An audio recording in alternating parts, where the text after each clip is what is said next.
Dhe mëngjërësisht në lidhje me kadastrën fiskale, por njëkohësisht edhe procesin e rivlerësimit pasurive të paluajtshme, do diskutojmë me zotin Gjergji Begaj, ekspert për çështjet e pronave. Zoti Begaj, përshëndetje, mirë se erdhët. Faleminderit ju. Atëherë ta nisim me kadastrën fiskale, rreth 2.5 milion prona do të hidhen së shpejti në kadastrën fiskale, pronat të shqiptarëve patjetër, dhe më pas do të nisë edhe procesi i aplikimit të taksës mbi pronën. Fillimisht si e cilësoni këtë, nëse mund ta quajmë, digitalizim të pronave në vendin tonë?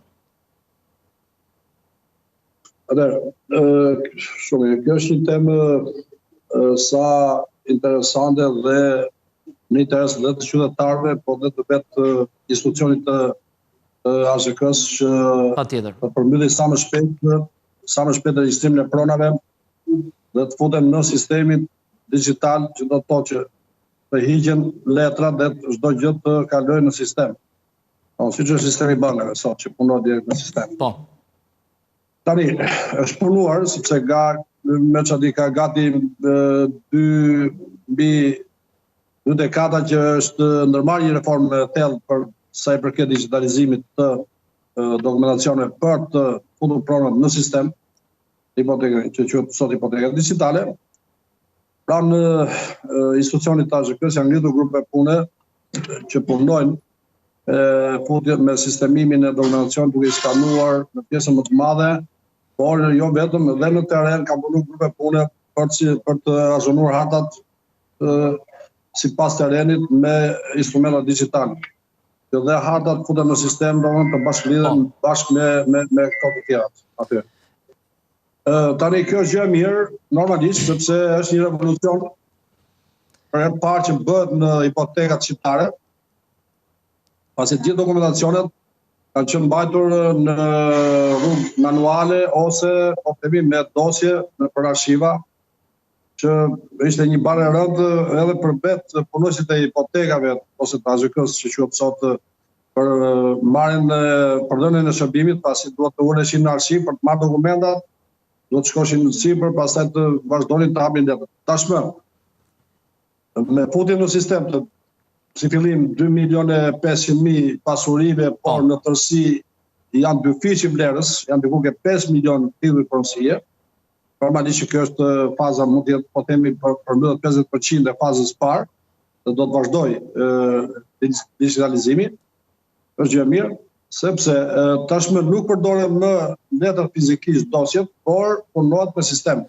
Që do të thotë, në moment që specialisti, qytetari kërkon të marrë një shërbim nga AZK-ja për çdo lloj forme, specialisti ka të lehtë sepse tani klikon në sistem dhe direkt i vjen gjithë dokumentacioni, i hapet në ekran, domethënë edhe punon në kohë rekord. E ka aty. Shpejt. E ka aty dhe të saktë.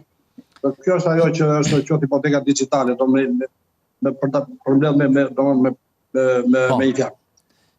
Domethënë igjen arshivat e vjetra mbahen aty normalisht, sepse derisa ka një afat ligjor, derisa të sistemohet mirë dhe të mbahen në arshivat digjitale, dokumentacioni i pronave. Të jetë, të kenë portofol digital, çdo pronë të ketë portofolin e vet në sistemet e IT-s të AZK-ve. Njëkohësisht, zoti Begaj, ndër tjera, përveç përfitimeve që ju i përmendët, do të përfitojnë edhe bashkit, sepse do të fillojë gradualisht edhe zbatimi ose mbledhja më saktë e taksës së pronës. Në opinionin tuaj, taksa mbi pronën do ta rregullojë tregun në tërësi?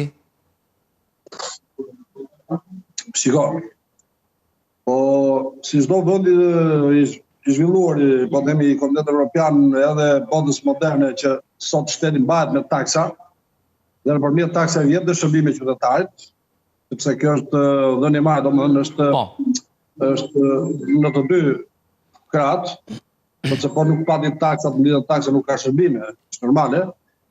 Do të jetë gjë mirë sepse i kanalizon dhe normalisht që qytetarët bëhen të përgjegjshëm, sepse për çdo pronë që ka një vlerë, është detyruar të paguajë taksë të caktuar brenda normave. Po. Është vendosur nga ligjvënësit. Domethënë që do të kanalizojë këtë dhe tashmë parcelimi dhe futja në sistem digjital do të ketë çdo pronë, do të ketë hartën e vet në zonë caktuar dhe është vendosur çmimi fiskal sipas zonës kadastrale dhe do paguaj për aq pronë sa domethënë ka vlerë normalisht. Se tashmë taksa ka qenë e përgjithshme, domethënë, pasi nuk janë ndarë në kanale ose në zonat kadastrale dhe të ndashin me çmimet sipas zonave kadastrale çmimi fiskal. Tashmë është bërë kjo domethënë ky lloj po themi kjo lloj pune që është bërë nga AZK-ja, kjo reforma është bërë një punë e madhe dhe tash po kanalizohen që çdo pronë në vend caktuar do të ketë një vlerë caktuar sipas vendit. Dhe do paguajë taksin e vet. Po. Atë. Kështu që është gjë e mirë dhe për shtetin, por dhe për qytetarët. Është për të dy katë. Po. Zoti Begaj, në datën 22 të këtij muaji, 22 janar, do të fillojë procesi i rivlerësimit të pasurive të paluajtshme në nivelin e 5%. Nga ajo që keni parë deri më tani, ka pasur interes nga qytetarët për të rivlerësuar, për të shtuar vlerën pronave të tyre? Ka gati një vit që u tha që do të rihapet rivlerësimi, sepse deri më tash po themi që nga 2013 që ka qeverisur në Partia Socialiste, po dhe më përpara janë bërë me çka më dini 3 rivlerësime. Domthonë ose mund ta quajmë amnisti, pasi taksa e pronës dhe kalimit pronës ka qenë nga 10%, kaloi me 15%. Dhe janë bërë 3 herë rivlerësime, një me 1%, një me 2%, pastaj me 3%. Po. Tani me 5%. Tamam. Po, interesi është i lartë, ka pritshmëri nga qytetarët, pasi kursejnë goxha para, sepse gati 10% që ju kalon favor të tyre, por këtu ka interes edhe vetë shteti, Ministria e Financave, pasi shëndoshet dhe buxheti, sepse për një periudhë një vjeçare parashikohet që të derret një shumë nga rivlerësimet e parafort, gati 130-150 milion euro, domethënë është pritshmëria nga rivlerësimet që nga ky 5%. Po, nga ky 5%. Por këtu përfitojnë edhe qytetarët, pasi është ajo që thash në fillim që kursejnë ose fitojnë ato 10% dhe fusin në buxhet të tyre. Sepse është normale që ne pjesa më e madhe e qytetarëve që bëjnë transaksionin e pronave, që bëjnë lëvizje, një pjesë e bëjmë për efekt biznesi dhe një pjesë e bëjmë për efekte probleme që mund të kenë familje, që duhet që një pronë më e madhe duhet shitet dhe me këto para dhe një pronë më të vogël dhe i kërkojnë për bërë shpenzime të tjera që mund të kenë edhe familjare. Po. Domethënë është disa aspekte do rivlerësimi dhe normalisht prandaj për të gjitha stresat është me interes. Është në të mirë të gjithëve. Ato që kanë prona për të bërë transakcion. Kush duhet ta bëj, zoti Begaj? Supozojmë njëri që ka për ta shitur shtëpinë e tij apo një pronë caktuar, patjetër duhet ta bëj rivlerësimin. Nëse nuk e ka bërë, por edhe nëse e ka bërë tek i fundit ka mbështypjen me dinamikën që ka pasur tregu, vlera sërish është rritur. Një individ i cili nuk ka nevojë ta shes shtëpinë, duhet ta bëj rivlerësimin? Jo, ai nuk e gaton, ndoshta sepse ta kuptoj qytetarët që rivlerësimi bëhet për efekt të taksës. Domethënë në lëvizjen e transaksionit ti e ke parapaguar dhe kur bën lëvizjen ke zyrë material nuk paguar më. E ke paguar taksën e kësaj pronës. Ktu është, domethënë është amnisti. Po ta quajmë. Rivlerësimi është një amnisti, domethënë që jepet për një periudhë një vjeçare që miratuar nga parlamenti dhe ka fat deri në 10 orë. Çdo që ka lënë domethënë që të përfundojë si proces. Domethënë për ata që nuk kanë ndërmend për ta shitur pronën, nuk është e detyrueshme ta bëni vlerësimin. Domethënë, por nëse duan të arrisin vlerën pronës, e mirë është ta bëjnë në tregun imobiliar, sepse çfarë ndodh? Po. Ministria e Financave para një viti, prandaj u shtyi dhe rivlerësimi se janë riparë të gjitha zonat kadastrale për të rregulluar çmimet fiskale. Nxorën çmimet e reja të referencës. Patjetër. Sepse kishte domethënë lëvizje në treg, është rritur interesi pronave sidomos në Bregdet, marrim pjesën që nga Shëngjini deri në Saran, pjesa e Bregdetit është dyfishuar, vlera e pronës, dhe kemi disa dhe të refishuar. Tashmë me futjen e turizmit, ose mbas pandemisë, është rrit goxha vlera e pronës në Bregdet, dhe ka interes dhe nga të hujt që të blejnë. Kështu që çmimi fiskal aty është dyfishuar ose është rritur me 2 fishin e vlerës. Po themi që nëse ka qenë 1.000 euro për metër katror, tash është për 2.000 euro për metër katror e më mbas edhe më shumë. Atje kemi edhe pronat veçante që kanë vlerë më të lartë, atëherë qytetarët për këtë rast duhet të drejtojnë pranë një studio ose një ekspert i vlerësues që ka licencë dhe targat dhe ta bëjnë investim privat për të arritur në vlerën e tregut imobiliar, që nesër ta kenë rivlerësuar reale aty ku ndodhen. Apartamentet, dyqane edhe gjithë do toka. Çfarë do që mund të jetë? Çfarë do të provë?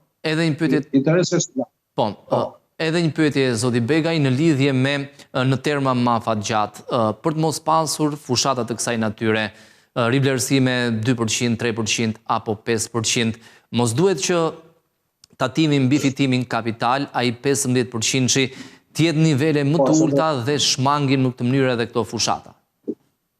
Patjetër. Ne kemi ngritur këto si ekspertë dhe para domosdoshmë në rivlerësimet e kaluara. E mira është të vendoset një kuotë ose një mesme normale që mos të bën këto fushata rivlerësimi, që tregu imobiliar të qarkullojë rrjedhshëm, mos ke bllokime, qytetarët në çdo kohë mund të bledhet të shesin. Edhe të gjëra një mesme për një afat, po themi 10 vjeçar, pastaj të rishikojnë ligji. Arsye se ne është një vend i brish, domethënë akoma jemi në fazë tranzicioni. Edhe po aderojmë që të hyjmë në Vendin Evropian me kushte që kërkon Vendi Evropian dhe me norma. Por normalisht që tregu imobiliar tek ne nuk është njohur dikur tregu imobiliar, po ka filluar ai tani ka marrë atë ngarkesën në fazën, ka hyrë në fazat e normalitetit, siç është në tregun po themi në Amerikë, në Evropë, është i parafruar. Por ka një gjë që atë që sabotash që shqiptarët shesin edhe për biznes, por shesin edhe për nevoja financash ose për hap. Prandaj kjo duhet të gjendet një rrugë mesme, një dhe për brenda familjes, taksa duhet të shkohet fare në rastet e dhurimit. Kur dhurohet, po. Është deri ku kam dini që është hequr, ka disa raste, por ai duhet të shkohet fare, domethënë brenda dhurimit familjes, vlla, motër, vlla, baba, janë vajzat e tjera, do të jetë fare si taksë. Jo. Kështu që e mira është të gjendet një rrugë mesme. Domethënë një vlerë të pranueshme. E qartë. Zoti Begaj, ju falenderoj për gjitha mendimet e sjella në studio, ditë mbar në vijim.